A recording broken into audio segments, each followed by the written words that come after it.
Did you ever think you would make it? I feel I'm so close I could taste sweet victory. I know this life meant for me. Yeah, why would you bet on Goliath when we got Bet David? Valuetainment, giving values contagious. This world of entrepreneurs, we get no value to haters. How they run, homie, look what I become. I'm the one. Okay, I don't even know when's the last time we did a home team podcast. It's got to be a couple episodes since we did one last. Yeah, I haven't been this close to you in a while. Today's a interesting day. What is that sound, by the way? Your story. Okay. Sorry, my bad. Today's the GOP debate going on in the afternoon. So we're going to make a couple predictions about today's debate going on, which we may or we may not be there. Who knows? It's in the state of Florida, and there's some controversy going on with some stuff, some topics. We may or may not show up, or we may show up deep. We may not. Who knows? We'll see what's going to happen. We got a lot of stories to cover. Let me kind of give you a couple things we got going on here. 401ks. Hardship withdrawals are surging as high inflation squeezes Americans. How surprising. Iran says U.S. will be hit hard if no Gaza ceasefire is implemented. Then U.S. nuke sub arrives in a message to Iran after threat to hit America hard. Bernie Sanders rejects calls for Israel-Hamas ceasefire. Interesting. U.S. plans to send $320 million of weapons transfer to Israel as Gaza toll mounts.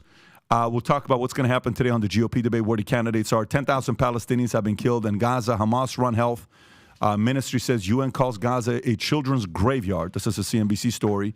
Trump leads in 5 critical states. Russia-Ukraine war, not a stalemate. Zelensky, by far, for some of you guys, when people drop the name GOAT with Jordan, they drop the name GOAT with Brady. Mm-hmm. There's a lot of GOATs being dropped. I think Zelensky's in the GOAT status of raising money. 100%. I don't think anybody raises money better than him. Private equity guys in New York and Greenwich are jealous and envious of the way this guy does it. I heard that. He's the GOAT. You got to respect it and give him that proper respect he deserves. Bill Maher, Governor Newsom, Whitmer are running shadow campaign for president. 5 candidates. We'll talk about them tonight.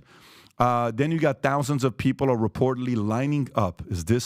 Are you one of these folks? Listen, thousands of people are reportedly lining up to have a portion of their skull removed and one of Elon Musk's brain chips implanted. Can you imagine that? That's an insider story. And then we have the first ever AI human-like robot CEO called Micah. Work from home. Staff worried they are looked down on, missing out on promotions. I wonder why. Joe Rogan holds all the cards as a Spotify podcasting deal is set to expire. We got some thoughts on that. Housing affordability, it's a 39-year low. It's fair to expect prices to weaken. Experts say, this is from Market Watch. The new headache for bosses, ready? It's not employees quitting. They're not quitting. Bosses are like, dude, it's time for you to quit. Don't stick around anymore. We want you to quit. This is a Wall Street Journal story. Millennials are not having enough kids. Here's the reasons why. In the India debate on 70-hour work week, illegal or road to greatness, and then WeWork. I know many of you will be hurt by this. Filed for bankruptcy as troubled company succumbs to bad market. Just a few years ago in 2017, they were market value. $49 billion company, $47 billion company 6 years ago. They raised $18.9 billion of investment from SoftBank. 2-0. Bankruptcy. 2-0. Rob, do we have our sponsors to go to before we start the podcast? Gang, stick around. We got a lot of stories to cover here today. Here's our sponsor. The guy, Michael Burry, who said the market's going to crash, nobody believed him. Well, Michael Burry just recently bet $1.6 billion against the market. He took people's money, $1.6 billion, and he said the market's about to go down. That's what he did. The last time he got it right, he's doing it again. On top of that, Jerome Powell about interest rates says, I'm still not comfortable with what's going on with inflation, which means they may raise the rates again. Proceeding carefully is the word they're using. So what's happened at a time like this? Alternative assets is one of the things a lot of people are looking at. This is why we decided to work with Masterworks, and they're our sponsor today. Masterworks, they've done 16 sales so far, with all 16 returning a profit. And just weeks ago, they sold a Cicely Brown piece for a 77% annualized return. Now, obviously, that's not all of them. That's just one they just had a few weeks ago. So you may be watching and saying, I like art, but I can't afford Banksy. I can't afford Warhol. I can't afford Basquiat, but I would like to own a piece of it or fractions of it. That's exactly what Masterworks does. That's why over 800,000 people have already registered with Masterworks. And if you're part of the PBD podcast, you watch it, you have now the ability to skip that waiting list that everybody has. Now, if you want to learn more about Masterworks, go to masterworks.com/PBD podcast. Once again, masterworks.com/PBD podcast. or click on a link below. Fantastic. Okay, perfect. So there you go. The link's going to be below. Let's get into our first story. And that's none other than the great Joseph Rogan. Okay, Joe Rogan holds all the cards as his Spotify podcasting deal is set to expire. Page 8 if you want to go to. By the way, gang, if you're listening to this and some of you guys are asking for the notes, very soon we will be able to give you the notes. What you need to do is text the word podcast to 310-340-1132. Again, text the word podcast to 310-340-1132 to be able to follow us with the notes that we had. And we're going to create a bunch of other things, but I'll release that once we're ready. Again, Joe Rogan holds all the cards as a Spotify podcasting deal is set to expire. The host of the widely followed Joe Rogan Experience podcast is considering his options as his exclusive licensing deal with Spotify, which paid him a reported $200 million in 2020, nears its end year next year. Industry experts acknowledge Rogan's advantageous position, with Richard Kramer of Research stating, if you do keep him, Spotify will be locked into paying Rogan as much or more than before at a time when they need to contain costs. If you don't keep him, then it's really tough because your biggest property and source of sales within the ad business walks. Rogan has several potential paths forward, including the establishment of his own media company to distribute the podcast and create additional content for his dedicated audience. Another option involves collaboration with his friend Elon Musk, who acquired the social media platform X for $44 billion. Tom, what do you think Rogan will be doing? Well, I break this down in three ways. The first way I break it down is the logic that says Spotify has to do it. They're in the same position that Sirius was in for the renewal of Howard Stern back in the day. There are so many subscribers that are there, with Rogan, for Rogan, and the exclusive access to him. So I think it has it. The second of all, I think some of these, like the New York Post, I think that's an armchair quarterback. They need to look down the street to the Wall Street Journal. Wall Street Journal pointed out that Spotify had a good quarter after the layoffs early in the year and after they didn't renew the Obamas. And that unusual name of their... I forget what the name of their production company was. It was that unusual name. And they didn't, Meghan and Prince Harry. And Kardashians. They didn't renew those three big names. Yes. So they didn't do those, and they had some layoffs, and they consolidated what they were doing on Anchor, which is their podcast service bureau.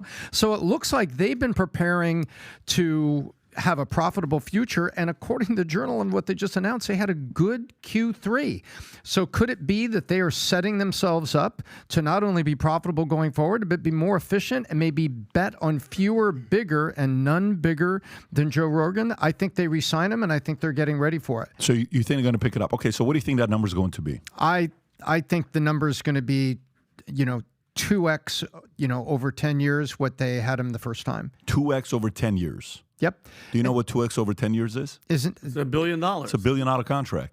Yeah. Holy crap. Is he worth $1 billion? There's no question about it. It's not even a hesitation. No question about it. And Pat, as a minority owner of the Yankees, can I ask you, Yeah. what are the Dodgers and the Yankees doing for the last year and a half with their rosters, getting ready for a guy named Ohtani? Yep. Yeah. You listen, guys like that don't come across on a free agency all the time. When they do, you got to be ready for it. And for a company like Spotify, you've already trained people to go there, right? You've already trained people to go see Joe over there, and they're okay with Joe putting his clips on YouTube, then it pushes it back to it. So probably, like I saw the other day, Joe did the Musk interview, and I don't know if you saw how they did it.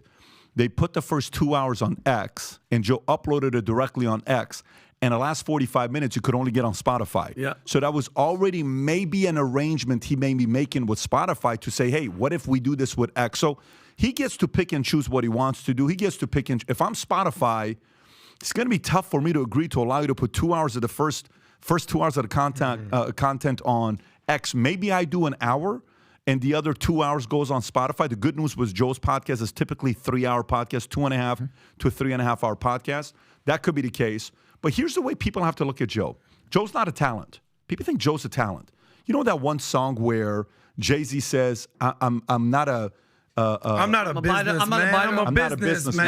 businessman. Joe Rogan is a businessman. And I think Joe, with the friends he has around him, he's starting to realize that brand, that trusted brand, is officially a company. Okay.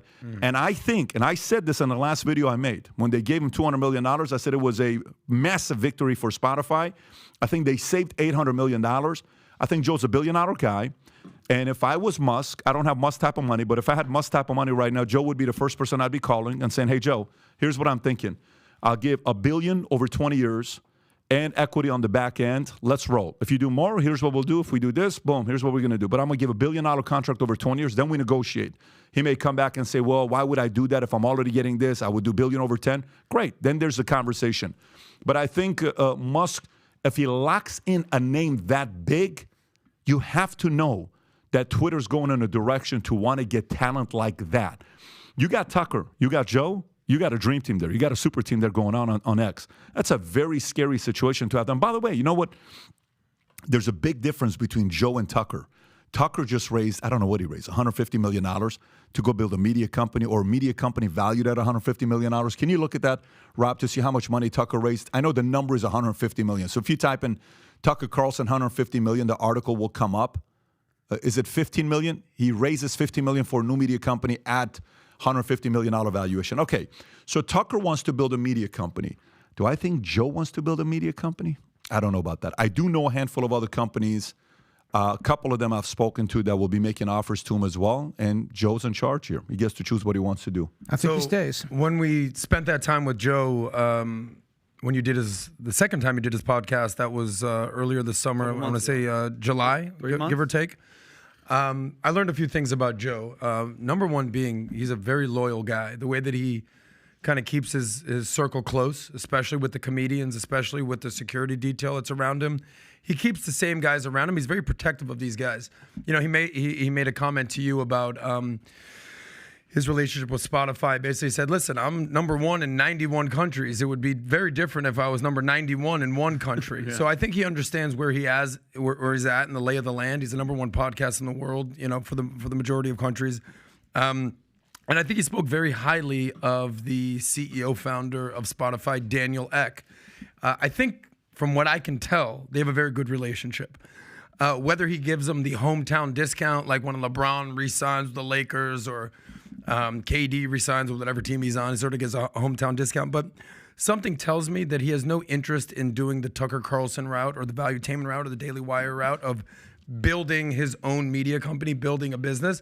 I just think he generally just likes waking up, doing his thing, eating his deer meat, doing a couple podcasts, and just doing what Joe Rogan do. That's my interpretation. Well, you know, of what a good deciding factor, though, Adam, kind of where you're going, Pat. It's the loyalty and remember when Joe Rogan got in trouble for making comments that the swamp and the media tried to come after him. Guess what? Because they were Daniel Ek had his back. Had his back. They were begging. They were demanding, get him off, cancel him. And guess what? Daniel Ek said, nope. So that's a deciding factor of somebody that's like, listen, I'm not going to leave, especially off the dedication and the loyalty that you said, Adam. I'm staying with that guy. That's me personally. I think he stays, Pat. I think really it's okay. So let's use the process of elimination. Number one, Apple. If Apple can't handle Jon Stewart doing a show on, you know, what do you call it, Israel, and wanting to do a show on China and AI, they are definitely not signing Joe Rogan. That's number one. So Apple's out. Number two, YouTube, Google. Does Joe really want to go back to Google and see somebody else at Google ends up taking over as CEO, and the next thing you know, they're going to come and give him a hard time about you can't talk with the next pandemic or whatever it's going to be hitting, climate change pandemic? No. So I think it's really four options that he's got. Stay with Spotify, consider X, maybe a Rumble that's going to want to make some offers there to him as well. They're just going to go raise the money. And the last but not least is do your own thing. You get to pick and choose what you think Joe's going to end up doing. But regardless what Joe does, whatever money he ends up getting, anything anybody pays him, it's well worth it. And for the right money, I think he values loyalty. And I think Spotify is probably in the lead right now. But again, we'll see what's going to happen. If you were going to place odds on each of those four that you put it down to, would you say Spotify's in the leading Spotify candidate? Where would you put odds? Like 50% he stays with Spotify, 25% he'd go with the Tucker route, raising money. Where would you kind of put the odds? I think Joe's brand is loyalty. Joe's brand is trust and loyalty. It's very. That guy had his back. Daniel Ek is back. Now, here's the thing. If Daniel Ek comes back and they're trying to lower the number or expect to get I saw that, Tom. Lower the number or expect to change change it or try to get a discount type of a deal, then you're not doing your part because Joe's done his part. So, but if I think they sit there and says, look, we paid you 200 over 3, are you willing to do 400 over 3? Maybe Joe's manager or himself's going to say, how about we do 600 over 5? I don't know, something like that where it's a $500 million deal and maybe he asks for $1 billion over 10. Who knows? There's different ways to structure. And I think now that you've had 3 years together, you can come back and say, this is what my interest is, and then they can do other things. But we'll see. Next topic to go into, 401k. 401k hardship withdrawals are surging as high inflation squeezes Americans. This is a Fox Business story regarding 401k. So growing number of Americans are resorting to hardship withdrawals from their 401k retirement plans due to financial emergencies caused by persistent high inflation. Bank of America analysis of employer sponsorship 401k plans found that 18,040 workers made such withdrawals in 3-month period from July to September 2023, marking a 13% increase from June and a 27% increase from the start of the year. Hardship withdrawals allow individuals to access their 401k fund for immediate and substantial financial needs. However, they are subject to income tax and potential 10% early withdrawal penalties for those under 59.5, which can be waived with evidence of qualified hardship, like medical expenses and other things. On average, Americans are withdrawing approximately $5,070, similar to previous quarters. Tom, thoughts on the story? Well, I think there's a bunch of things coming together. We talked about credit cards in America had hit $1 trillion over the last 150 days. They went from 400 to 500 billion, back to $1 trillion as Americans spent through the summer and spent on that. And now we're seeing people pull out. We are seeing in the credit card data that people were putting groceries and people were putting permanent household expenses, meaning gasoline, electricity ends up on your credit card, not paid off at the end of the month. That's now permanent debt. And it's supposed to be a monthly thing where you use your credit card and you get the points because you pay it off. So that's not happening. So this is showing the inflation effect on America and is showing the expense of living. And one more thing came up, HELOCs, home equity line of credits, they popped up. Third quarter was the largest increase in HELOCs in 10 years. You know what this means? Okay, so there's only one word I think about. Inflation? Well, for sure, but it's not that. When you tap into your 401k, when you're tapping into your HELOCs, okay, those two things you do when it's desperation. Yep. It's desperation. You only tap into those things when it's desperation. There is nothing that makes sense to tap into your 401k, to have to pay all those fees and fines and taxes now and not wait for it because it's a long-term investment plan that you're setting aside. And typically, a sign of this is telling you what's to come next. We've been consulting 3 different transportation companies. One of them is down 70%, okay, from $1 billion to $300 million. Jeez. Did you hear what I said? From $1 billion to $300 million. Wow. So think about this. Why would somebody be from that number to that low of a number? 70% drop. Across the industry, that's happening. Why are people not moving products? Why are people not transporting stuff? Why not? They don't have money. What's going on the back end? Weird. But we're not feeling that right now. You're not feeling it right now in stores. You're not feeling it right now what's going on with. So do they know something we don't know, right? Do they know what's about to happen? Like imagine you're in a room and you're the CFO of a company that's about to go public in 4 months, okay? You and 20 other people in that room, guess what you're signing? An NDA. You can't tell your wife. You can't tell anybody that you're about to go public because that's what? Insider information, right? So there is 20 people that know that, and then all of a sudden, boom, XYZ just announced they're going public with Morgan Stanley or Goldman Sachs or JP Morgan, whatever it may be, right? Now it's public information. All right. Hey, do you want to put money into this now? Some people are starting to call to raise some money. Blah, blah, blah, blah. Great. When you know something's going on like that in the industry, you have insider information about what's to happen to the economy in the next 3 to 6 months. That's the concern. When you're looking at transportation, 401k, HELOCs, these are all desperation, desperation, desperation. Yeah, you hit the nail on the head with the desperation thing. There's a famous hit the nail on the head. Hit the nail on the head. I love that. When you hit it spot on, you got to do it. Hit it, Adam. Hit it. Here's the deal. There's a famous phrase that says, when you're broke, you're desperate. When you're desperate, you're stupid. And I would argue that taking money out of your 401k is a very stupid financial move. Why? So The whole premise of a 401k is a retirement plan. You're familiar with the three-legged stool of retirement? So there's something that I learned when I started studying finance and insurance investments. Three-legged stool of retirement is as follows. So you have Social Security that if you pay into it, you get that. What does that pay at most? $2,000 a month. So right now I think there was like a 8% increase in Social Security because of inflation. All right, that's not how you're going to get by. There's pensions, right? So how many people do you know that actually have pensions, right? Police, firemen, teachers, professional athletes. I think less than 20% of Americans have pensions, and it's probably closer to 10% these days. Tom, you can probably fact check me on that. But the third thing on the three-legged stool of retirement is your personal savings, whether that's cash, whether that's investments, and certainly your 401k. Look, I just did a whole episode on Sozcast yesterday that only 50% of Americans are actually invested in the stock market. So if you think you're just going to save your way to retirement or save your way to become a millionaire, you have another thing coming. You actually have to invest, and you actually have to use the power of compound interest to have your money grow. That's how I became a millionaire, just by pumping money in and year out. What's the maximum 401k contribution at this point? About $20,000 a year. So when you're doing that, your money grows and grows and grows. But when you take money out, so what's the average money they're taking out right now? About $5,000. Again, when you're broke, you're desperate, you're stupid. You're making a stupid decision. Why? Because you're getting double taxed. So probably even triple taxed. Number one, you're paying the income tax. So what's the rate on that? 20%, give or take, depending on your income levels. Number two, you have to pay a 10% withdrawal fee. Okay. And then number three, you're not getting the advantages of compound interest after the day. Look, there's two ways to look at the money. There's short term, keep it in cash, save that money. Long-term, investing, whether it's your 401k, whether it's your Roth IRA, whether it's your mutual funds, index funds, ETFs, whatever it is, don't touch that money. Like as the Bitcoiners always say, hodl or hold that, save that money and don't pump your money. But Adam, what about these people though that they have, like Pat said, they're desperate.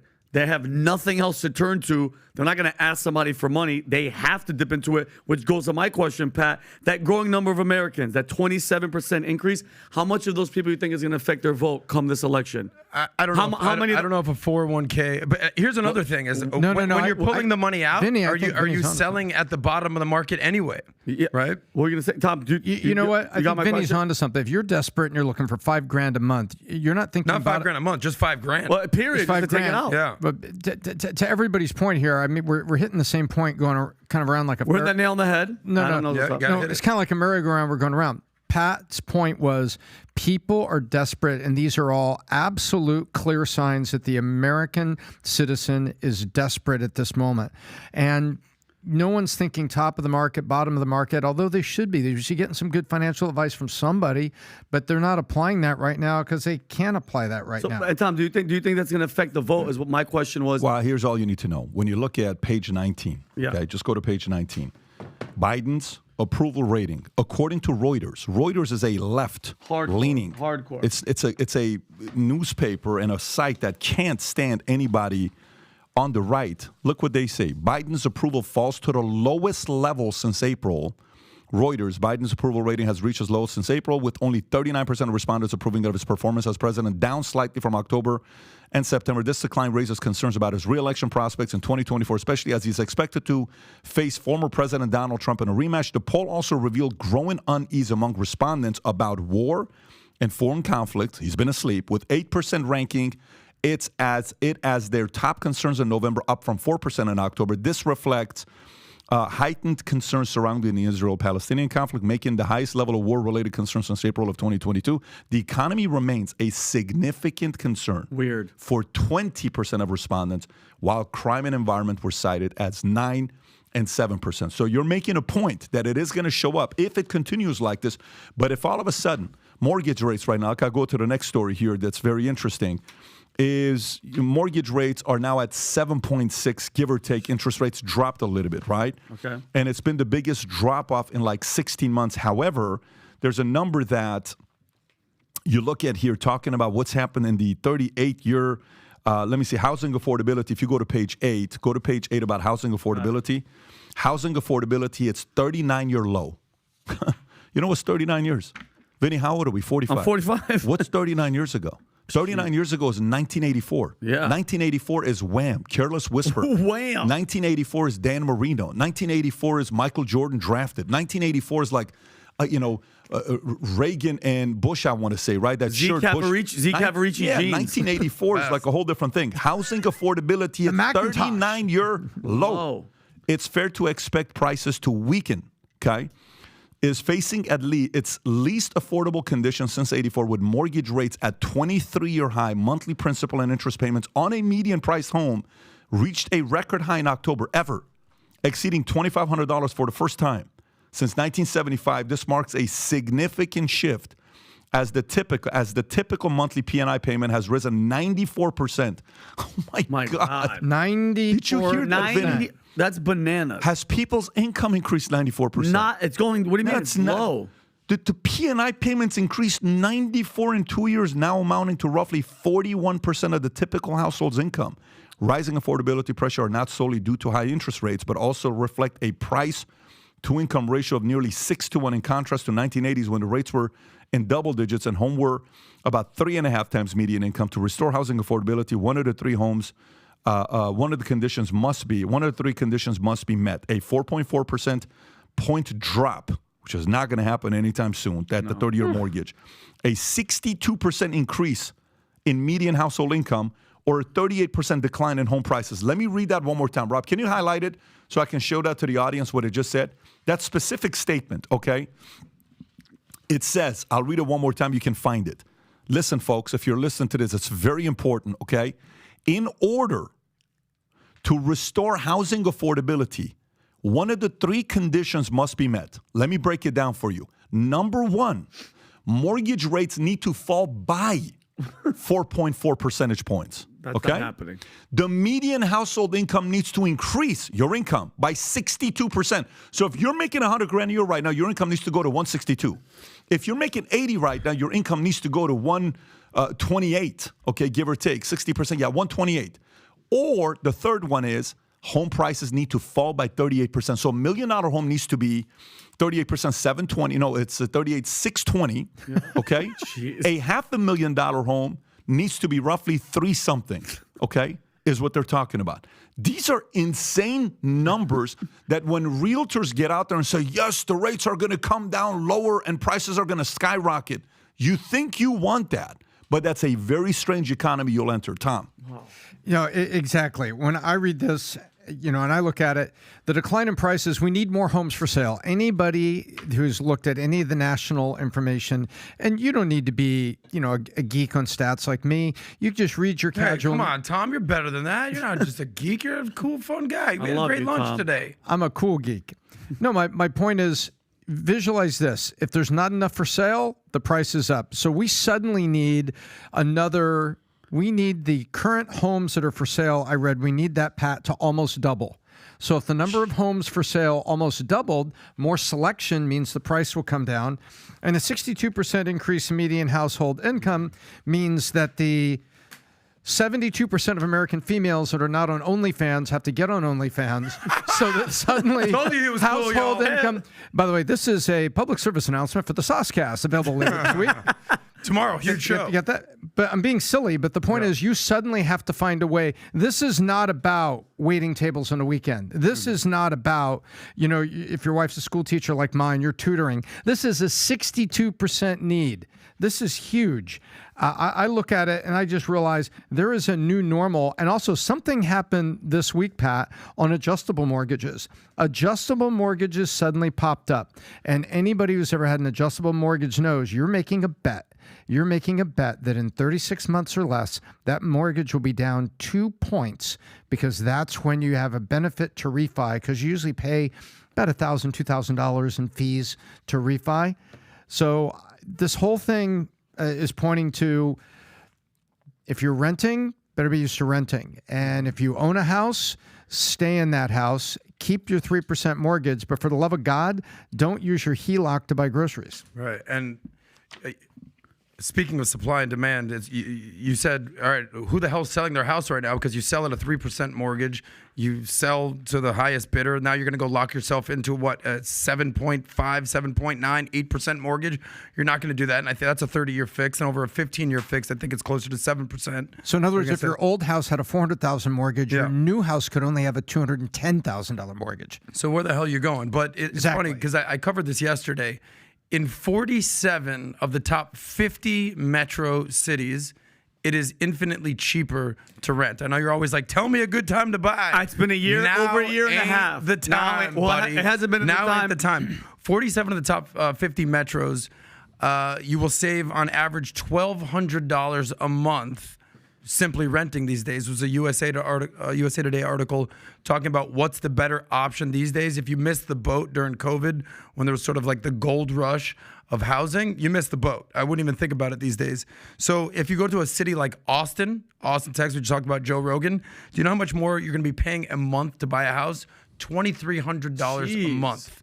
Okay? Jeez. There's 3 top 50 metros where it's better to buy. Let me know if you want to move to any of these cities. Number 1 is Pittsburgh. No, I'm good. Okay. Number 2 is Memphis. I'm good. Unless you're a fan of the King, Oh, the you're probably Grizzlies? going there. Yeah. Or number 3 is Birmingham, Alabama. So if you're looking to live in any of the big cities in America, New York, LA, Chicago, Miami, Dallas, Houston, any of these cities, it is infinitely cheaper to rent. You'll be saving at least $1,200 a month. And back to your point about the economy, the whole premise, James Carville famously said, it's the economy, stupid. Donald Trump will simply have to ask, are you better off today or were you better off 4 years ago today? There's a huge argument to be made that people are way better off. Think about it, Pat. I came here, I sat in this chair when you just had me on as a guest a long time ago, and I kept asking that question, when? And you guys were like, just wait and wait. It's been over 2 years, and it's gotten worse and worse and worse and worse. So if that doesn't wake the people up, that's right. When I see these polls, and I hate polls, but you see Trump is up by, he's 52% and Biden's at 48. What the hell are those 48% thinking? Is it just hate for the other guy, Tom, where you're like, listen, the hell with my wallet, the hell with my safety, the hell with the border, the hell with all these wars, just as long as the orange guy's not in. Yeah, it's funny you say that. Let me show you this here because I was about to go to the next business story, but since you're talking about that, take a look at this. Yeah. Trump leads in 5 critical states as voters blast Biden. This is a Times and Siena poll finds. Okay, take a look at this, Rob, if you can show this. President Biden is trailing former President Donald Trump in 5 out of 6 crucial battleground states 1 year before the 2024 election, according to polls conducted by the New York Times. This is not New York Post. This is New York Times. And Siena College, Trump leads by margins ranging from 3 to 10 percentage points in Arizona, Georgia, Michigan, Nevada, and Pennsylvania, while Biden is ahead by 2 points in Wisconsin. The poll reveals deep dissatisfaction with Biden's handling of the economy, again, and other issues, with voters believing his policies have personally harmed them. Demographic groups that strongly support Biden in 2020 are now more closely contested, and a majority of the electorate feels the country is moving in the wrong direction. Concerns about Biden's age and mental acuity are widespread, with 71% of respondents considering him too old to be an effective president. New York Times. And this is what pisses me off, Pat. This is what pisses me off about that. Everybody says Biden this and Biden that. And let's be honest, okay? When Trump was in, all the decisions that he made, we got the point that Trump would be like, it was Trump. He said this. He was stupid this. Joe Biden is literally making 0 decisions. And here's how I prove it. Every single time he speaks, Pat, he goes over or he says something that he's not supposed to say. What does he say? They said that I shouldn't be doing this, or they said if I keep doing this, I'm going to get in trouble. Stop lying to yourselves and thinking that it's him that's running it. We're not stupid. We know who's behind the scenes. It's Barack Obama. Him down there, right? Him down. It's Barack Obama, Hillary Clinton, Chuck Schumer. I'm pretty sure George Soros has a hand in all that stuff. But it's like, Pat, it worries me that Trump's numbers are up there. It worries me that they're trying with the legal stuff in New York. I don't think it's going to stick. It scares me that what are they up to? What is the left up to? What kind of trick is up their sleeve for this year? But there's only one thing left. You only think it's that one? There's nothing else left but the one thing. Really? There's nothing else. You don't think, Pat, not to cut you off, you don't think in this, if I had to run a poll of 3 things, Rob, think about it. This election year is coming, Pat. Don't run it yet. I'll tell you when to run it. Go ahead. Let's just say, Pat, do you think to shake stuff up, to make it, to stay home and vote and not leave the house, is it going to be, because the border's open and they're threatening us, Christopher Wray's like, the terrorists are here. Is it going to be a terrorist event? Is it going to be another election, night of problems? Or is it going to be like something bigger? And, oh my God, aliens are here, or we're going into war. It has to be something. I think the way they do it, you have only one option left with Trump. Period. There's only one option. Listen, it's only one thing. Okay. Look, it's crazy. Today, I got this book coming out December 5th called "Choose Your Enemies Wisely." And I finished doing the Audible. And by the way, freaking love doing I told certain stories about Tucker Carlson's when we were trying to get him on board. I told certain stories on the Choose Your Enemies Wisely Audible that it's not in the physical book. This comes out December 5th, okay? I'll tell you a crazy story. Watch this. You ever heard of the story of Dassler? You ever heard of Dassler? Dassler Shoe Manufacturing Company? You ever heard of Geta? Let me tell you the crazy story of Geta. Geta was the shoe invented by Rudolph and Addie. They produced this shoe, Geta, G-E-D-A, worn by the one and only Jesse Owens in 1936. Jesse wins 4 gold medals. When the world finds out what shoes he wore called the Geta, the G-E-D-A, Jesse Owens shoes, you can just type this. The Dassler brothers produced this shoe called Geta. Well, guess what happens? Their shoe company takes off.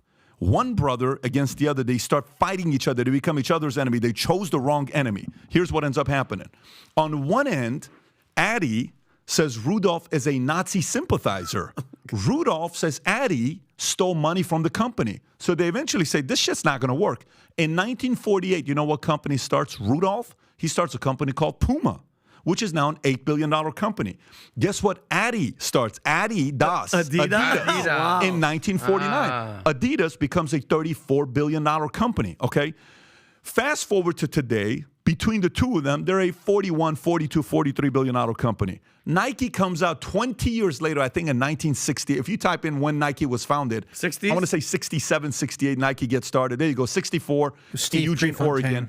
Nike gets started with Prefontaine. That's right, Go Pre. And these guys end up taking Puma and Adidas, and Nike becomes a $167 billion company, nearly 5 times what the two companies are worth combined. 4 to 5 times what they're worth. What happened? They chose the wrong enemy. The brother became an enemy. What's the moral of the story? Chamberlain thought Churchill was the enemy. He wasn't. The enemy was Hitler. America needs to get over this bullshit concept of thinking Trump is the enemy. Trump is not the enemy. The enemy is outside of the U.S. They are such scared little pansies worried about this guy, thinking he's the enemy. And then all of a sudden, when a World War III starts, you're like, holy shit, it wasn't really this freaking guy. At least he loves America and was safe when he was around. The enemy's outside. Does it really need to get to that point for people to get a little bit more comfortable to say, what the hell did we get sabotaged about? Convinced this guy was a bad guy for 50 years when he thought about the lifestyle of the rich and famous. Rappers wanted to be Trump. Kids wanted to be Trump. There's a reason why mainstream media hosted a show called Apprentice for 15 years. There's a reason for that. Why? Because it works. People wanted to buy. And then all of a sudden, one decision and mainstream media made you think this guy's a bad guy. I think people have to get to a point right now to realize the enemy is not within. The enemy is within the U.S. There's no question about it. We got a lot of them in the establishment side that are trying to take this country, this great country down.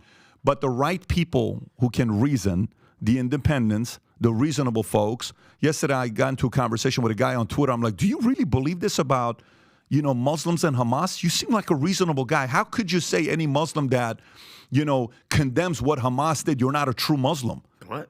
Any Muslim that condemns what Hamas did is not a true Muslim. And I actually like this guy. I've had him on before. I said, your language here, there's no ability to reason.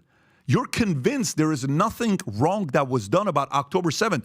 A Muslim who condemns October 7th as a hypocrite and a traitor to Islam, okay? So I'm like, I got calls from Muslims saying, Pat, this is not us. This is not, and I'm like, I don't even think this is him because I've talked to this guy before. Mm-hmm. But to me, the point is this. People are starting to realize they don't want World War III. They just want a good economy. They want to have a job. They don't want to be gaslit. They don't want to be manipulated. They don't want to be brainwashed. They want to be free. They want to go watch a good movie without worrying about what's going to happen with these movies. They want to watch media and just give me the news. What the hell is going on? Stop telling me like bullshit that's a lie for 3.5 years, and then you move on. The other day, Steven Crowder shares the stuff that he gets from the police. Manifesto, the national manifesto of the transgender girl. Goes viral everywhere except Instagram takes it down. Videos take it down. Why? Because the trans was a liberal saying stuff. Kill white white man, Kill white and all left ideology. All left ideology. No, we kill can't kids. report on that. Oh, of course not. That's why they hit it. Look, and worse than that, she had a mental issue, which people are saying is at the core of a lot of this. That's what we've been saying forever. But that's not the narrative, is it? And Alpad, going back to my question, Alpad, do you think those people that you're talking about are going to wake up? I genuinely don't feel it. And I'm not saying I don't have hope. You don't need everybody, though, bro. Life doesn't work that way, Vinny. In life, you think, very early on in my life, I had certain people that didn't support me starting my own company. As certain people, when we got married, Jen and I got married, you have no idea how many endless letters we got. I specifically, anonymous. Why are you marrying a white girl? Why are you marrying this? When I started an insurance company, you know how many people didn't support that I wanted their support? You know how many people told Jen, you sure you want to marry Pat, a guy from Iran? You sure you want to marry a guy like that that's got that kind of a temperament that he's going? You sure you want that? Guess what? We're okay. We're taking marriage 1 year at a time. Yeah. Business is doing okay. But you thought you needed everyone's support. You don't need everyone's support. You need the right amount of reasonable people who have the courage, the willingness to accept flaws in their own argument, accept the other side's argument, okay? They're able to reason. They love people. If we can have fundamentally those 5 elements that you need, where we can have a good conversation together and make progress, then we can lead the rest of the world. It starts with those 5. If we don't have those things, forget about it. But I think plenty of people today are sitting around saying, you know what? I think there's something out there. I think we're going to be okay, and we're finding each other. I want to go to the next story here. Next story we got is, you brought up, I don't want to go to politics early, but we're already there. Sorry. Work from home, staff worried they're being looked down on, missing out on promotions. This is a Daily Mail story. And by the way, I actually agree with the story. You are, if you're thinking this. Remote workers express concerns about being looked down upon by colleagues who have returned to the office, with 60% of hybrid workers having a sneaking suspicion that on-site staff have better career opportunities. According to McCrindle research, overall 59% of all workers believe that those in the office will benefit more in terms of career advancement. They will. Productivity is a key factor in this divide, with 67% of workers admitting they are more productive in the office than home. Again, look at the number. Weird. 67% admitting, not 6%, not 7%, 67% they're more productive in the office than at home. This has led to the coining of the term superior officey, to describe the perceived superiority of on-site staff. The social divide between remote and on-site workers is also evident, leading to a desire among many employees to return to the office for the social benefits. This division has led to video conferencing FOMO, where hybrid and remote workers fear missing out on workplace happenings. Tom. Well, guess what?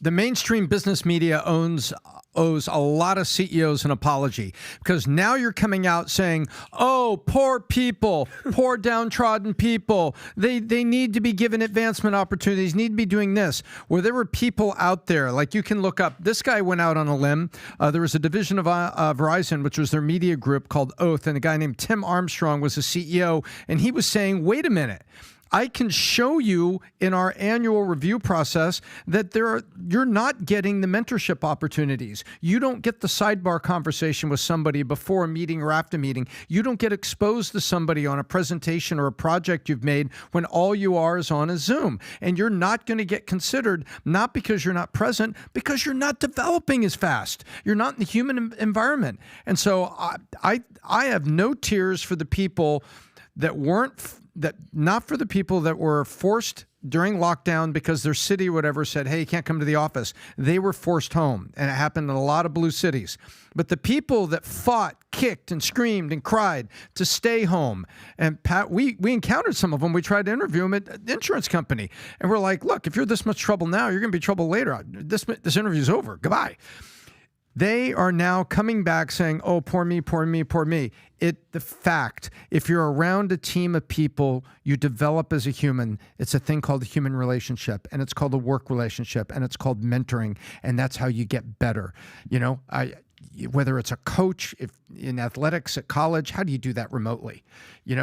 How do you get better without the relationship of somebody who's willing to take an interest with you and be with you with all those micro meetings during the day after that Zoom? And now, oh, I don't have advancement opportunities. Sorry. If you forced it and stayed home after COVID was over and you kicked and screamed to keep a work from home opportunity and now you're not advancing, I'm sorry, you made the wrong decision. For me, this comes down to one word, and that word is leverage. We talked about who had leverage during COVID, and it was the employee. They said, hey, look, I'm not going in the freaking office. It's COVID. I don't know what's going on here. The government said to stay home. Yeah, stay home. I have the leverage here, stay right? home, yeah.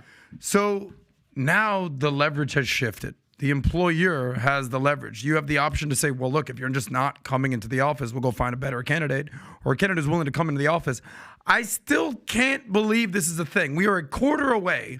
We're out 3 to 4 months away from having the 4-year anniversary of the onset of COVID. Yeah. Wow. The fact that people are still basically saying, yeah, you know, hey. COVID, bro. Yeah. Yeah, I don't wanna get that new strain of COVID. Yeah. And I just don't want to work from the office anymore is so dumbfounding to it's me. Stupid. They're lazy. But again, it comes down to leverage. If the company is like, yeah, well, you know, we'll let them do that. That's fine. The employee will take advantage of the employer's niceness, weakness, whatever it is. I don't think it's leverage. I don't think employers are trying to take advantage of this right now. I think there's a reality. There's a better word than leverage. That people want to be promoted and they're not able to. I actually agree with them, but I'm going to replace the word leverage with abuse.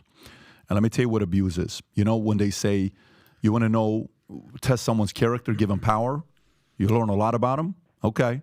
Employees had a lot of power during COVID. What did they do? They abused the power. You know you did if you're watching this. You know who you are. Don't act like you didn't. I know you're watching right now thinking like I'm your boss. You don't work for me. It's not you and I. But you know you abused it. Many of you did. I'm not talking. If you're my audience, if you're PBD podcast audience, probably not you, but 10, 20% of people that watch the PBD podcast because they can't stand what we talk about, we love you as well. But you know some of you abused it, okay? And by the way, we also know many business owners abuse their power as well. We've seen that happen as well, where you know somebody's doing what they're doing. You're abusing your power against your people and knowing they've done their part. They've risen. They've done good things. By the way, abuse from the top nor from the bottom is not a good long-term strategy. You will be exposed. The market will expose you. The market will expose an abusive father. The market will expose an abusive husband. The market will expose an abusive wife. The market will expose an abusive mom. The market will expose an abusive boss, an abusive employee. It's just going to be taking place. But I will tell you this here with what's going on. I remember when this happened. Do you remember what I said on the podcast when this was going on? I said, because you guys, it was you and a couple other guys, like, guys, if you can get your raise, go get it. I said, I'm telling you. I remember that. Don't do it. I'm telling you, don't do it. And I took the other side. I was like, go get your money. Yeah, you took the other side. Yeah. But listen, this is fine. This is why we have the exchange. I said, don't do it. This is why I said, don't do it. Yeah, because you reward loyalty. Dude, like Maral and Tikran are multimillionaires now, bro. Tikran started minimum wage with me. $10 an hour. Tikran, I don't even know what we paid you when you first got started. Minimum wage. You were paying him too much, Pat. By the way, some would say we were paying him much. But guess what happened with him? He just got promoted to the VP of Distribution and Sales. I love that guy. And you know what? Equity shares got emotional. He was in tears when we made the announcement at the restaurant with Capitol Grill in Dallas. It was awesome. Love this guy. But guess what? Loyalty. His kids are my kids. The other day, I'm throwing a ball with them, and Daniel and Dante were, just pitching as if I know how to pitch, but I'm giving them the basic fundamentals. My boy. We're having a good time together, right? Mario, same thing. There is a value in you doing that long term. I'm on one of these podcasts this week. I don't know who it was. Guy asked me a question, what's one of your biggest fears? And I don't even know how we got into it. You know what I said was one of my biggest fears? One of my biggest fear is losing God's favor. Wow. I don't know if I have many fears outside of that. I really don't know if I have. Like, I think about what I have. Do I want to go out there and, have a penthouse on the 100th floor and sit outside, have a cup of coffee? Probably not. That's not my cup of tea, if you know what I'm talking about. You've been there. Do I want to go out there, jump out of a plane, and go like one of those guys that are flying like this and all this other stuff? That's not your thing, the squirrel suit, bro. The squirrel suit. But it's not. I have zero interest, right? Yeah. Biggest fear, losing God's favor. There's nothing worse than you getting favor after being on your knees praying, God, if you give me this, I will commit to you for the rest of my life, and I'll do my best. My relationship with God, I feel like it's a David and God type of a relationship, okay? And I'm the underdog. It's the whole David and Goliath story. We have a very unique relationship. When you have a relationship with a boss or a supervisor or a CEO, or a person you're working with where they have your back and they're willing to make your life better, don't lose favor. Don't be an asshole. Don't be a jerk. don't abuse. Vice versa. When you have people's loyalty, don't do the same. This doesn't mean don't have high expectations. This doesn't mean don't challenge him. This doesn't mean don't call him out. This doesn't mean sit there and be like, oh my God, all this other stuff. I love one of the things Elon talks about in his book. This is why I tell everybody to go buy Musk's book. One of the best things he talks about in his book is the following, the commandments that they have when you work with an Elon. Here's what they say. A maniacal sense of urgency is a must when you work with Elon. Here's the other one he says. Camaraderie is dangerous. It makes it hard for people to call each other out. 100%. There's a tendency to not want to throw a colleague under the bus if he's your friend. Guess what we have? Hey, you're not doing something, call him out. Is that the right thing? Is this? Is this that? No, that's our environment. That's our culture. But never, ever, if you have favor with anybody, never screw up losing favor with someone that is willing to go above and beyond to do great things for you. That's God, that's father, that's husband, that's wife, that's family, that's friends. That's running mates. That's people that have your back, any of that. Anyways, we can go to the next story here. India, debate on 70-hour work week. Uh-oh. Is it illegal or road to greatness? CNBC. They're worried if this is illegal. Don't you just love the fact that CNBC is so deeply concerned about India? What? Page 9. Infosys founder Narayana Murthy's controversial statement suggesting that young people should work 70 hours a week to boost India's economy has sparked debate. While some industry leaders agree that such long hours may be necessary for India to compete globally, there's also strong opposition with concerns about mental health and work-life balance. India's current average work week is approximately 47.7 hours, already higher than other countries like the US and UK and Germany, and industry leaders argue that the greater effort are needed for India to compete with global economic giants, making sacrifices like extended work hours essential. The debate has also highlighted the generational and cultural differences in perspectives on work. Tom, I got so much to say about this, but I'll go to you guys first. Let me tell you, beware the man that wants to outwork, out-improve you. And I agree. And that, ladies and gentlemen, if you don't think that they're inside the business of India, and I'm talking about the equivalent of their MBA schools and their CEOs and their national pride, if you don't think they won't look northeast to China and they want to kick their butt as a labor source, as an innovation source, you're not paying attention. And beware the man that wants to outwork you. And that's what India wants to do. They want to outwork people. And what they're basically saying here is that, you know what, we're going to really have a debate on this point. And they're not letting liberal politicians go, no, wait, what about a 30-hour week and 4 days in the office and 1 day from home? And these are industrious people. And I have a great deal of respect for them. You take a look at the great men and women that have come out of IIT and are part of U.S. companies. And IIT over there is equivalent or even better than our MIT. And so I think this is a dedicated group of people. And I'll tell you, I wouldn't want to go up against them.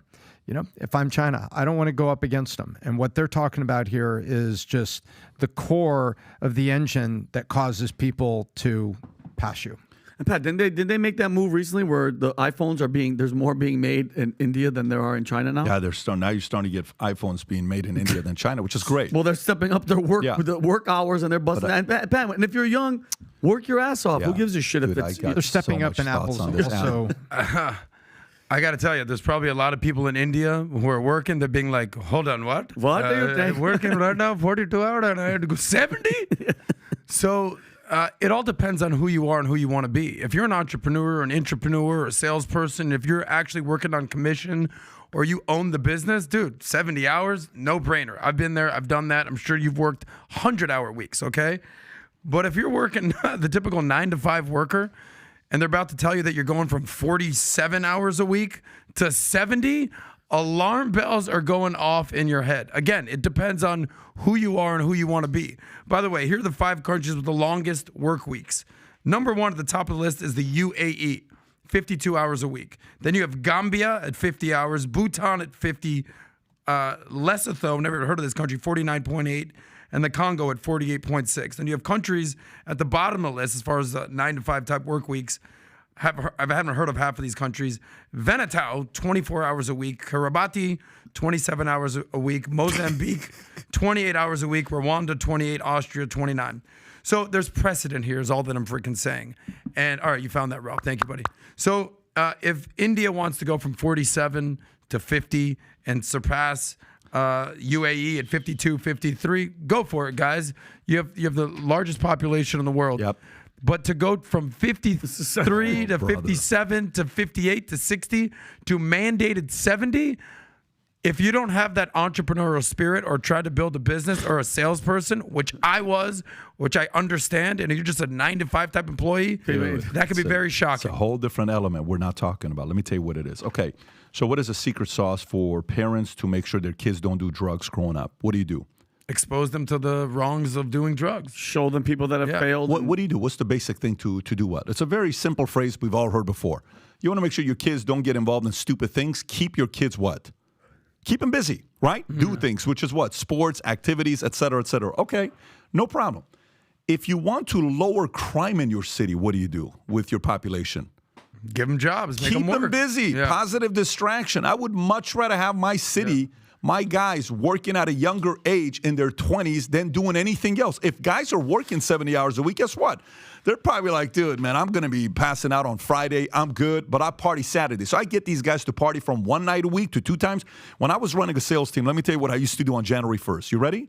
When I was just ask anybody that worked with me, they're going to tell you, Pat would freaking do this every day. Can I guess what you did? Go for it and okay, guess. I'm guessing. Go ahead. January that 1st. On January 1st, you had a 9 a.m. meeting. 8 a.m. Not Fuck 9 a.m. me. is late. 8 a.m. on the day after? On January 1st. 8 a.m. I don't care if Pat, that is abuse. Go ahead and say it. It's By sales. the way, I would have been there at 8 a.m. I know you would have been. I just wouldn't have slept. But here's Straight the thing. up. You know what happened? So guess what happened when I started running meetings on January 1st, 8 a.m.? You know what happened? Our DUIs went down.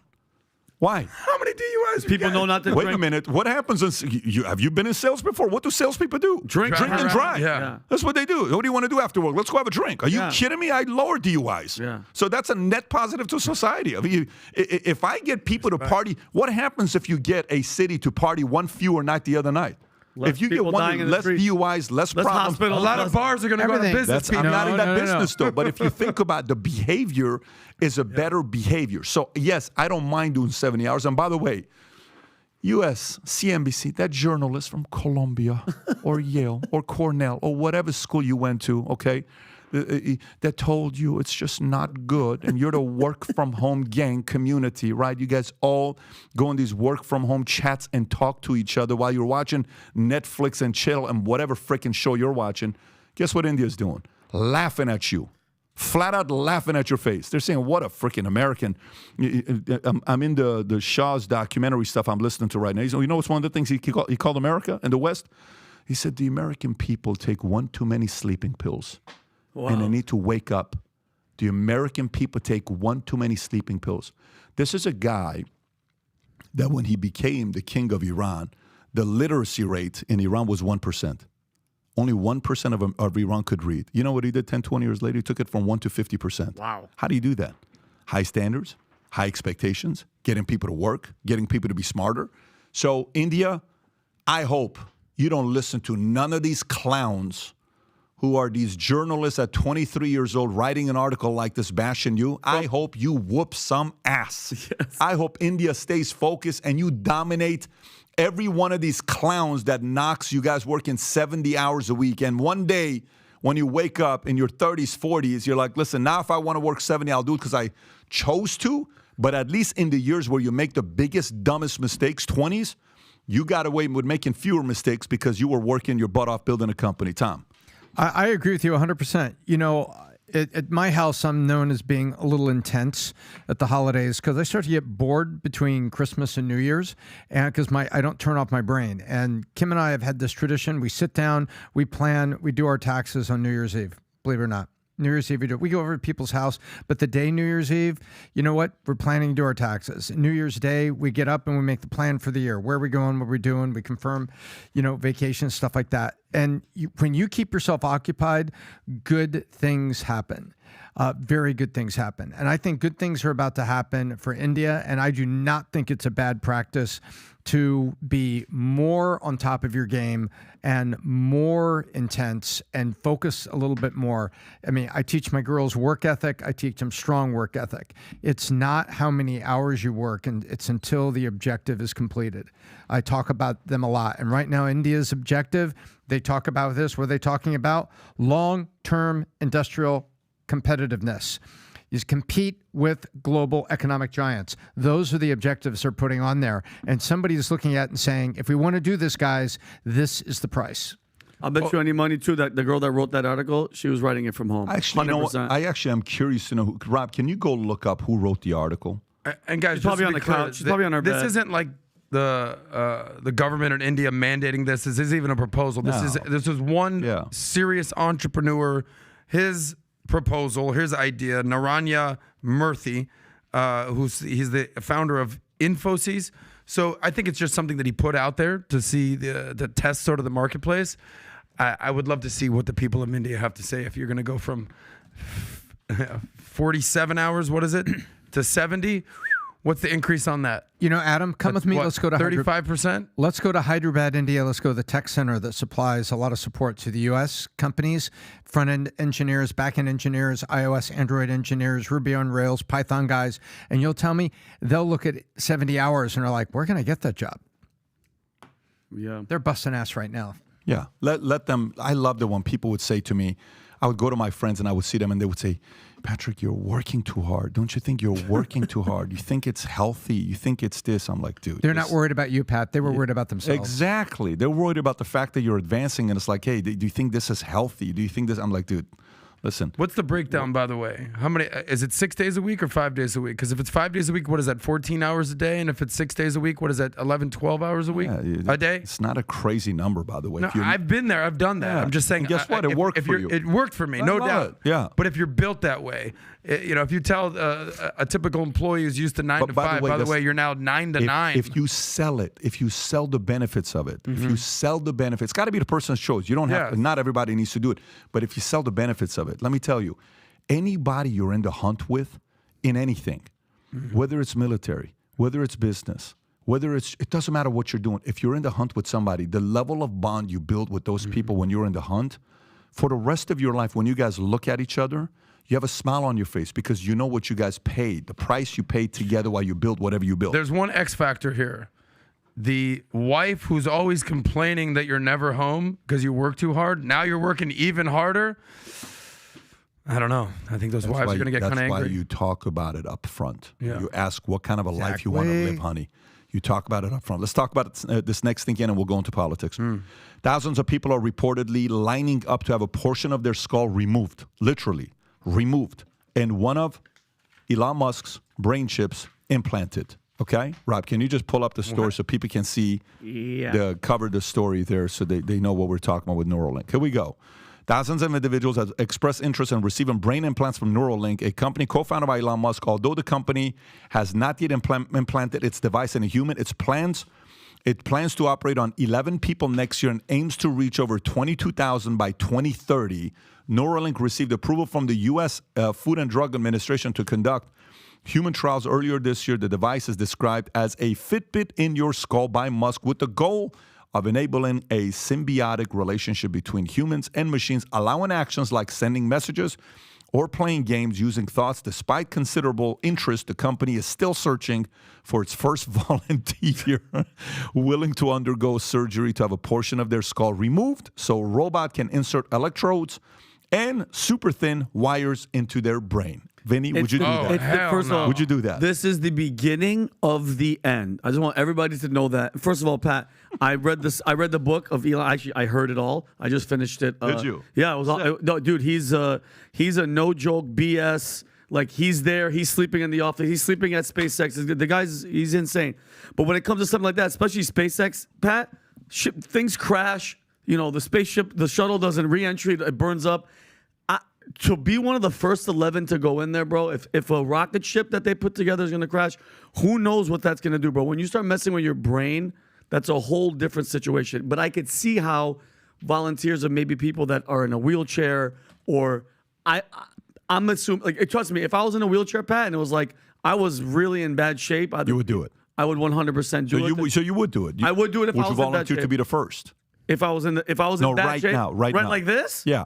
No, 'cause I mean, there's still stuff happening. Adam, what do you got? I'm good on that. We talked about when you're broke, you're desperate, and you're desperate, you're stupid. There's just gonna be some broke, desperate, stupid guy. Hey, yeah, I'm here for the brain implant. Yeah, I'm just. Tom, would you do it? I'm getting in line over here for that. I'm good on that. No, I wouldn't. Tom's already smart enough. You think he needs more brains? Yeah. No. The last thing Tom he needs is the chip. Tom is, yeah. I'll have the Ellsworth if there's a menu. Can you Like, I'll have imagine the that shit? Ellsworth. You know what I used to say at meetings at PHP, the home staff meetings. I said, I don't need coffee. I am coffee. Yeah. Ooh. So Yeah. the I issue. don't need Viagra. I am Viagra. No, that's you.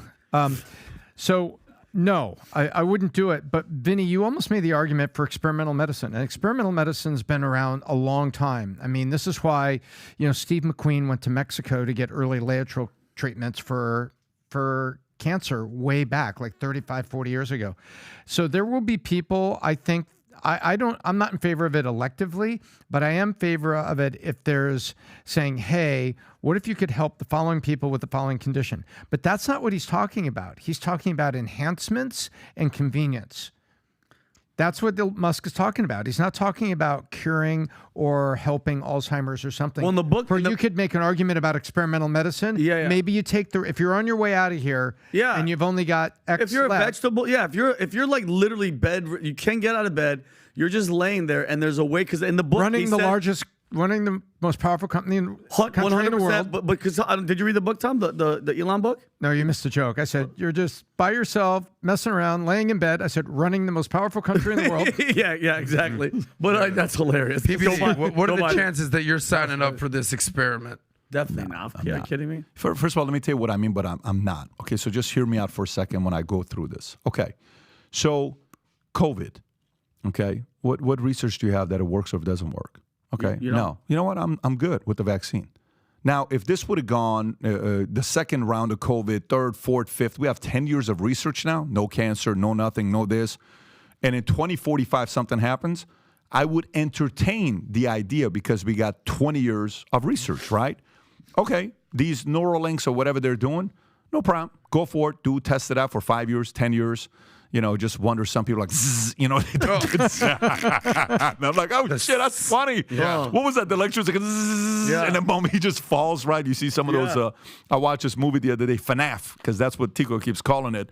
Freddy's in whatever, Friday night. Freddy's. What a freaking, did you watch it? Yeah, my 13-year-old loves What'd you think about it? Very interesting movie. Dark movie, bro. Yeah, He was watching it on my phone at the game. Dude, that is a dark movie. But I watched it. I was like, that's sick. Good? It's actually very good. I'm concerned about the movie because I think the movie is a different premise, but that's a whole different story that we can get into a different time. But yeah, I don't know right now. I do think it's going to be a big business, and I do think people are going to be surprised how many people would be willing to do it. They'll actually be like, I'm in. Imagine how many people are living a dull, boring life. Dude, you're going to put this in my body, and I'm going to be somebody that can think like an XYZ person? I'm in. I don't want to go read the books. I don't want to go to get a degree. Put that shit in, it's 3,000 books. I'm a natural ChatGPT. Yeah, it's like it's like the Matrix when they plug you into that thing. But Pat, people I don't recommend it. But people don't. What are asking the question is, Pat, with all the hacking that's going on, remember that F-35 airplane? They're saying that the reason that it just kept going and the pilot ejected is that somebody hacked into the autopilot and it kept going. Who's to say that somebody can't hack into that or they have complete control, Pat? Whatever they put signals in your brain, go kill, go do this, go do that. Tom, that's scary shit. Tom, as a religious person, the mark of the beast. I'm saying the mark of the beast. I don't know if this is what God intended to be a human robot. No, don't go to your Halloween country guy voice. I'm not. I'm genuinely asking you a question. I thought you were going there. No, I'm not. Maybe I'll just. No, I'm making a statement. I won't even ask the the question. I don't know if this is what God intended, that you can just basically be this. We can talk about this. We got other stories to go through. We can talk about this another time. But there is a lot of moral, ethical views that are on this. I'll just give you one parting shot here. Remember how freaked out people got about Google Glass? Like you can't go into the studio, you can't go into, casinos with Google Glass because they thought that you could be watching and counting the cards. It was supposed to be the next big thing. I haven't even heard about it in 20 years. It was, but it crossed a line of augmented human. So if I've got the Google Glass there, the casinos did not want me counting cards with the thing in my ear being able to beat the casino. And so you're about to take some steps here, and it's just a lot of ethical things. You're playing with fire is what I think. Exactly. Yeah, you're playing with fire. Okay, next story. Let's go through some issues here going on. So Iran says U.S. will be hit hard if no Gaza ceasefire is implemented. Then right after they say that, U.S. nuke sub arrives in message to Iran after threat to hit America hard. That literally happens the next day. So the first statement is, hey, if you mess with us, Mohammad Reza Ashtiani, the Iran Minister of Defense, emphasized the urgency, stating our advice to the Americans is to immediately halt the war in Gaza and implement a ceasefire. Otherwise, they will be hit hard. Now, that's a threat right there. There's no other way to put it. That's a threat. So a U.S. Ohio-class submarine has arrived in the Middle East as a deterrent to regional adversaries in response to Iran's threat of hitting America hard if there's no Gaza ceasefire. Iran's Minister of Defense, we already read what he said. The Israeli military welcomed the deployment, seeing it as a stabilizing factor. In addition, a substantial Western armada comprising 19 warships, including the world's largest aircraft carrier, the Elite Guided Missile Cruiser, has amassed in the eastern Mediterranean. The U.S. military presence in the region has increased significantly to prevent Iranian involvement. Meanwhile, Bernie Sanders, you ready for this? He rejects calls for Israel and Hamas ceasefire. What? He told CNN, Dana Bash, I don't know how you can have a ceasefire, a permanent ceasefire with an organization like Hamas, which is dedicated to turmoil and chaos and destroying the state of Israel. This is Bernie Sanders, folks. What the Arab countries in the region understand is that Hamas has got to go.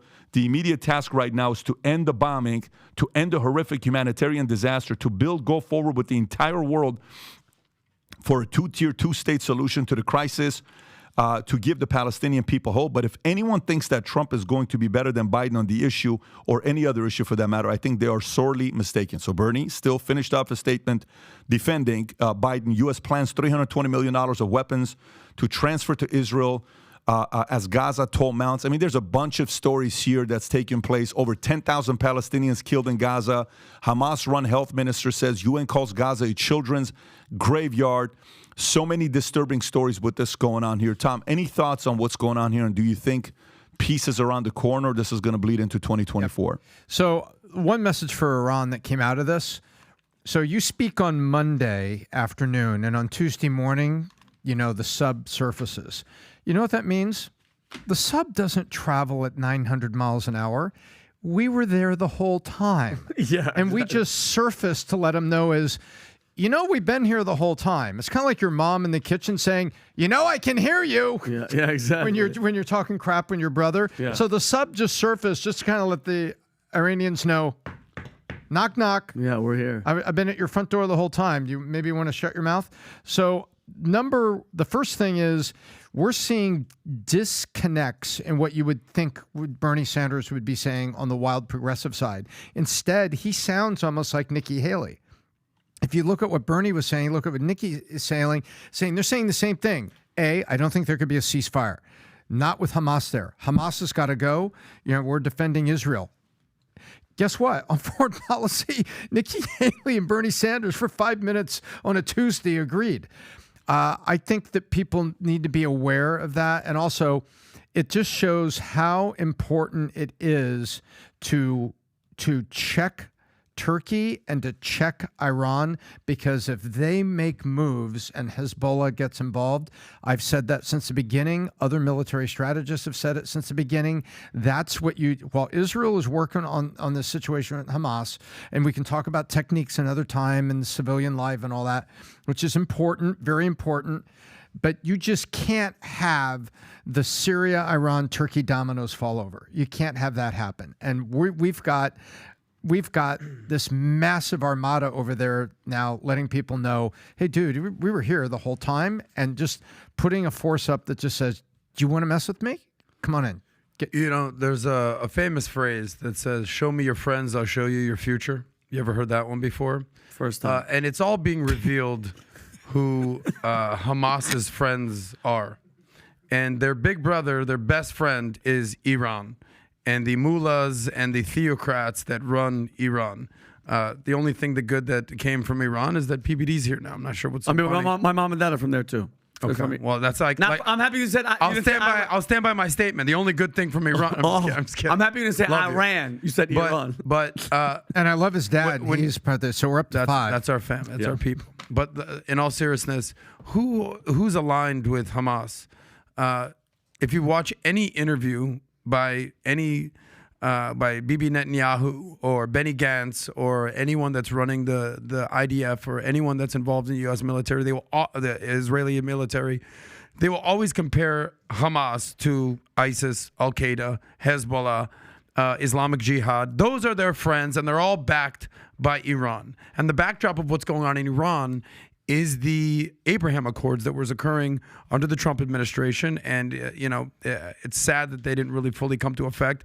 I think the majority of the Gulf states signed on to it, including UAE, Oman, several other countries. But the next big domino to fall was going to be Saudi Arabia. And that was the big thing. And that was the number one thing Iran was basically fearful of, is that their biggest premise, I mean, how would you describe Saudi and Iran? Nemesis, foe, in that region, Sunni, Shiite, different countries, different ideologies, was basically going to join the Abraham Accords and align themselves with Israel over Iran.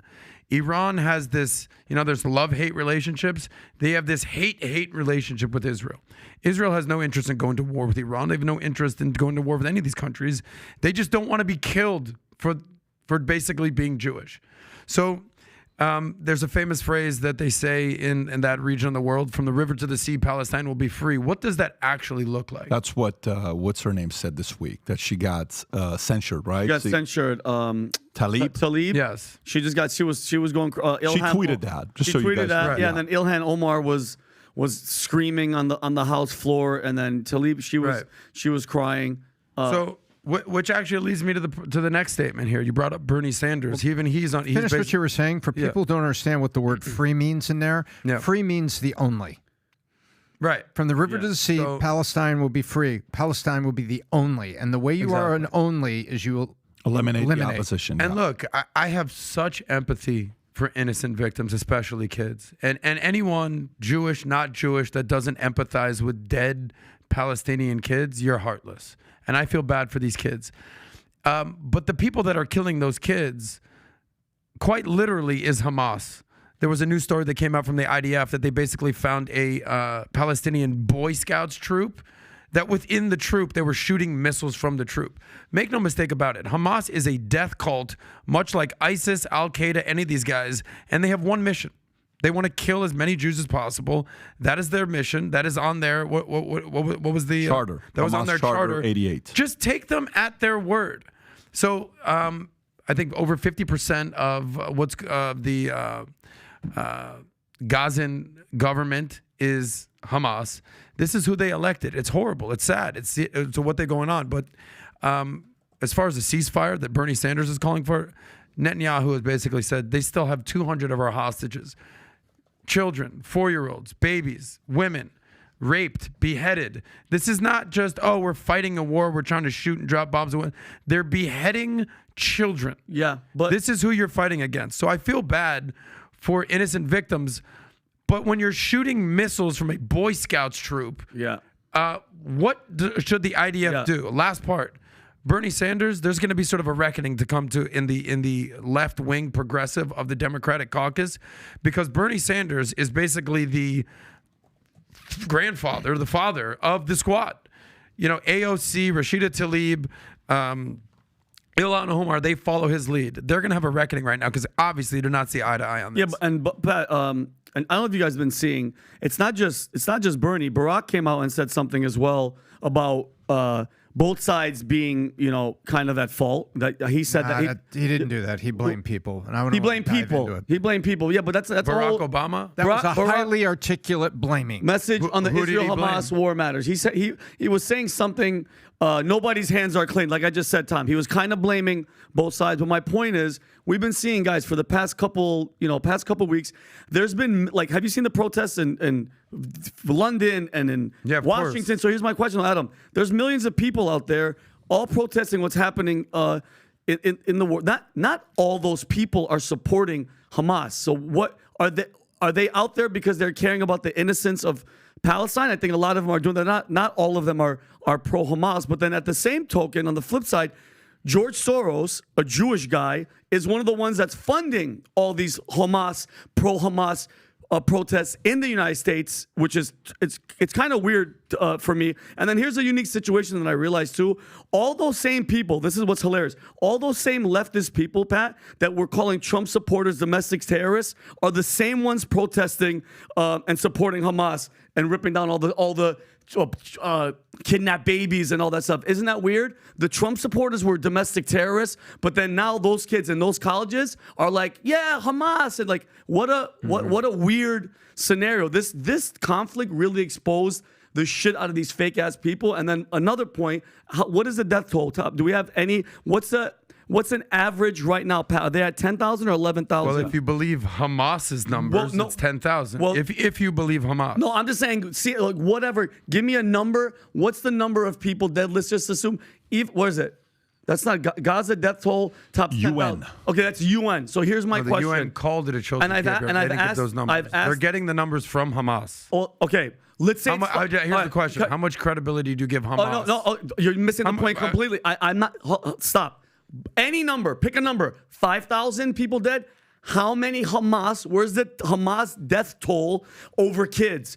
And when is that? That's I think that a lot of these people are angry, Adam. It's where do we say, okay, yes, they shoot from kids and they use kids. Okay, I get that. But how many is it worth killing? You've been asking that question on the last 3-4 podcasts. I get it. And I understand what you're asking. And you're saying you don't know if the credibility is there with the numbers. Well, there's no credibility with Hamas. But I'll say this. Israel has basically, look, this isn't my opinion. This is not neither's opinions. The IDF, Netanyahu, has basically said, get the fuck out of the big cities of Gaza. We are coming from Hamas. We are destroying Hamas. Head south. Head towards Egypt. They set up a refugee camp. Get the hell out of there. That's not my opinion. They are coming for Hamas. That's not even debatable. Now, the tactics that they're using, debatable, okay? Whether they should be going into the tunnels and these 300 miles of tunnels, whether they should be bombing, that's a perfectly legitimate argument.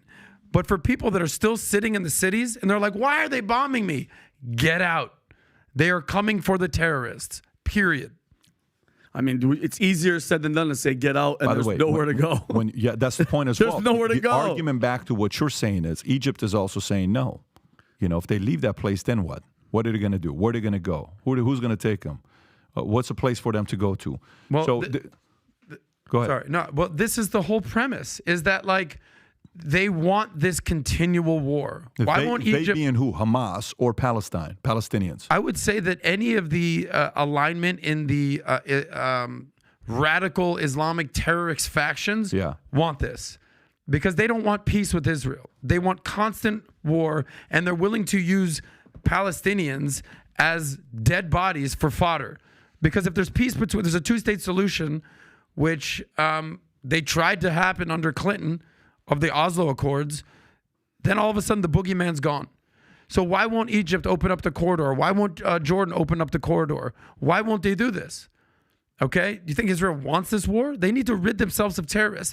They use the analogy of the day. If ISIS was hanging out in Mexico, chopping off dead babies' heads, would we even think twice in America to go get ISIS? Yeah, no. But here's my thing. This is where from a military tactical stance right now. Okay, they came and they attacked. Your first order of business right now is secure your shit because that one day it failed horribly. Yeah. There's still no excuse, and they still haven't answered. Nobody has. Not their intelligence, not our intelligence. John Kirby's like, that's not a question to ask right now. Number one is protect Israel. Boom. Now, because of they've done damage, bro. They've done damage.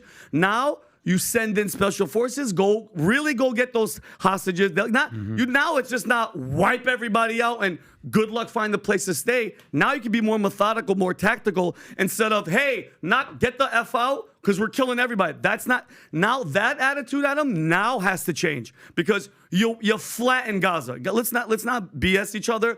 Have you seen the videos? It's not good. And not F Hamas. I saw Hamas, they were sniping people, Pat, that were trying to leave. Did you see that? Hamas was shooting women and children that were trying to flee. Okay, so let's stay there for a second. Yeah, why the hell are they doing that? What do you mean? Because they're terrorists, Adam. Okay. But hold on. But this is who you're dealing with. No, I understand. But Israel's saying leave, and Hamas is like, I will kill you. So they're screwed. If you try to leave. Those people have no hope. Those people are even more. And that's why I have such empathy for these people. So they're getting bombed from one side. The terrorists that are in control are shooting them. What effing hope do these people have? And the majority of them are kids and women. I agree with you. What are they going to do? This is why I have so much empathy. They're fucked. I'm sorry to say it. But here's the thing. And they always need to have accountability. Who elected Hamas? Adam, what other choice do these people have? Of Gaza. They have nothing. They could have elected the PLA. They have no guns. They have no choice. They have nothing. So my point is, now that Israel has showed their force, now they know. Shut down Israel like we should be doing with our. Shut everything down and go methodically, strategically go after. Because Adam, you can't just say terrorism. It's terrorism. We're going to go because you have to go find the actual Hamas. You can't just go, okay, listen, Hamas is in this bucket of eggs, so we're gonna break every egg to kill that one Hamas. No, you can't do that, bro. That's where the moral part, and that's why millions of people are in the streets going, yo, listen, these people can't protect themselves. They have nothing. Mm-hmm. They have nowhere to go. So if you just have a blanket statement of terrorism, it's not fair. You know what's crazy?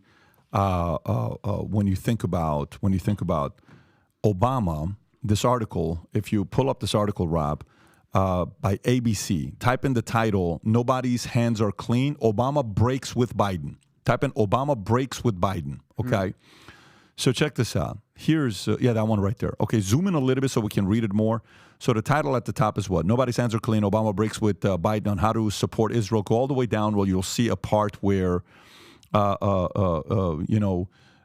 little bit lower, there are people right now who are down who have nothing to do with Hamas. Obama said, While Obama didn't take a direct swipe at Biden, his comments appear to go against the Biden administration's staunch support for Israel. Biden has offered full-throated support for Israel, an ally, as its war with Hamas rages on in the Middle East. So, by the way, these guys are not on the same page together. Not at all. Obama and Biden are not on the same page. Obama is undermining the existing president. Something rarely happens that a Republican does to a Republican. Like, this is exactly why people respect at least Bush, because guess what Bush did when he was president? Never took a swipe at Obama, even though Obama every day blamed, I've inherited this administration. Yeah. Now Obama's doing it to his own VP because he needs the attention. So why is he doing this? This is very, very, very bad politically, because he's going to need Obama to come campaign for him, and this is definitely not the way of campaigning. You know what this tells me if I'm a campaign strategist? This tells me Obama's already talking to other people to figure out a way to replace him. It could be Kamala, could be Newsom, but it's not looking like Biden's going to be there next year. Anyway, let's go to the next story instead of continuing here. But just for the people that are listening, Rob, I'm not sure if I want to do the Tuesday name that you have, but we'll talk about that, you and I, afterwards. But I'm excited about Thursday, because when you find out who we have next Thursday is going to be very, very interesting. That's all I'll tell you until you find out who the guests are. Okay. Tonight, GOP debate. 5 candidates qualify for the Miami GOP debate, with Doug Burgum missing out. And he actually had good policies, but he will not be there tonight. These are the 5 names that will be there tonight that you're looking at. Obviously, Governor DeSantis. You have Nikki Haley, Chris Christie. I think Tim Scott made it, and Vivek is going to be there as well. So it's going to be 5 of them, more talk time for them, which is great. They met the criteria, including the donor, polling requirements, as well as signing the pledges to support the Republican Party's eventual nominee. Former President Trump, who skipped the first 2 debates, easily met the donor and polling requirements, but refused to sign the party pledges required for qualification. He has scheduled a campaign rally for the same night. He's actually in Miami right now. President Trump is. There's a few other things going on with this as well. Ken Griffin, GOP donor. multi-billionaire. I don't know what his net worth is, but I'm going to say something between $20 to $40 billion. He originally said he was going to commit to $100 million or so, I think, to DeSantis. Recently, he came out saying good things about Nikki Haley, okay? Days before the debate, GOP donor Ken Griffin praised Nikki Haley, okay? This is Citadel CEO, a prominent Republican donor, expressed strong support for Nikki Haley's foreign policy just days before the third Republican presidential debate in Miami. Griffin praised Haley, saying she has the foreign policy experience that we need right now. There's a lot of strength from her. Griffin's engagement of Haley is seen as a potential setback for Florida's Governor Ron DeSantis, who is facing competition from Haley. I think they're at the same number right now, by the way, between the two of them. Yes, I think they're at the same number, 16%, although DeSantis just got an endorsement from the governor of Iowa, which was a big deal. But yeah, that's what we got going on here right now. Go ahead, Tom.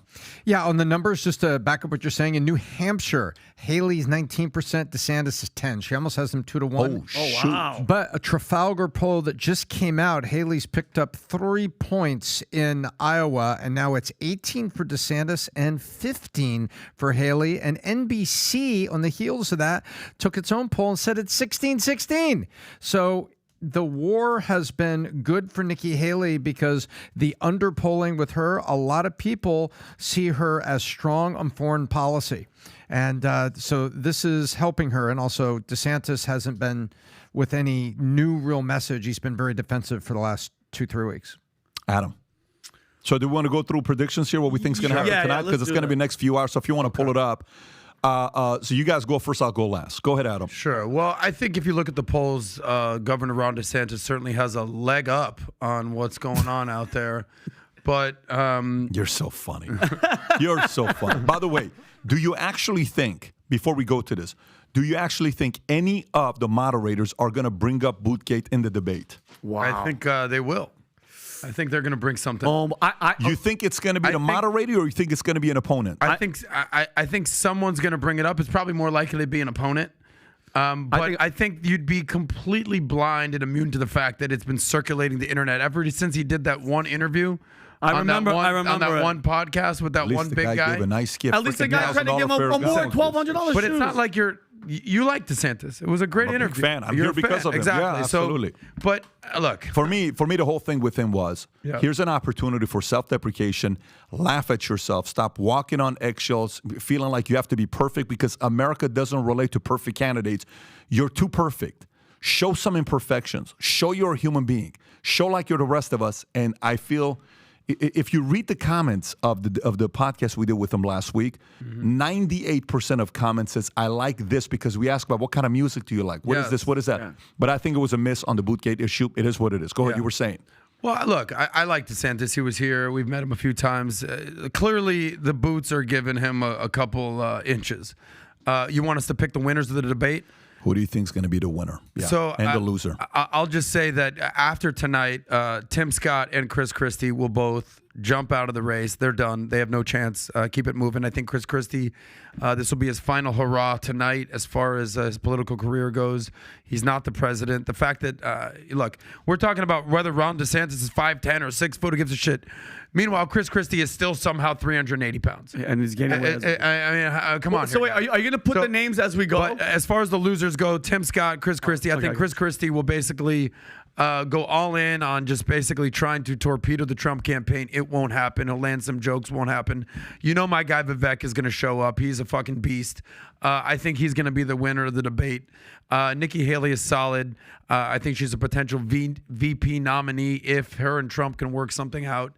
And DeSantis, God bless you. Great governor. I just don't think you're ready to be president right now. So I got Vivek as the winner. I got Tim Scott, even Chris Christie as the loser. And Bootgate will happen. What's the other thing? Who's anti-Israel involvement? What's that question? Who's anti? Yeah, so which of the candidates is going to come out and be anti-U.S. involvement in Israel? And which of the candidates will come out and be anti-more funding towards Ukraine? Oh, that's a weird Vivek. Yeah, Vivek will take that. Vivek doesn't want to be involved. Go for it. So the winner, I think it's going to be DeSantis. Look how Adam. This is how you do it. Fast and furious. I think he's going to come out because Pat. He's used to it. He's been. This is the third time he's going to be on stage. He, you know, the third time they're all he's going to been- be on stage, well, man. no, I'm saying though, but him, they've been in front of big crowds. He's been used to just little rooms. That's why I think he kills in small areas, not like that. The loser, Tim Scott, who brings up Bootgate first. Chris Christie, who's anti-Israel involvement. Nobody's gonna say anti-Israel, but I think Vivek will say that everybody needs to kind of chill out. He won't be. Nobody will You're ever saying say he's an isolationist? yeah, I think so. Who's anti-Ukraine? Who's anti-Ukraine? Vivek, 1,000%. He'll put an X on the Ukraine flag. And who takes the most shots at Trump? Chris Christie. Yeah. He'll take shots, talks of whipped cream. He'll just eat on stage. Some similarities here with my loud friend. Tom, you know what? I resent that. Because I love you, and I don't say nothing about your charts touching my freaking leg all the time, but whatever. Go ahead, Tom. Tom almost got into a fight with T.O. Terrell. Owens. Terrell. Go ahead, Tom. No, I meant that nice. No, It's just it's you're okay. very animated. I have energy, You're very Tom. Before I die, I you're want to let it all You're out. very amped up today. Give it to us, Tom. Dead people. Enough foreplay, guys. Let's go. So, winner, I think Holy shit. it's going to be Haley. I think a combination of war and kind of U.S. sovereignty is going to play to her strength tonight. I think the loser will be Scott because there's nothing to see here.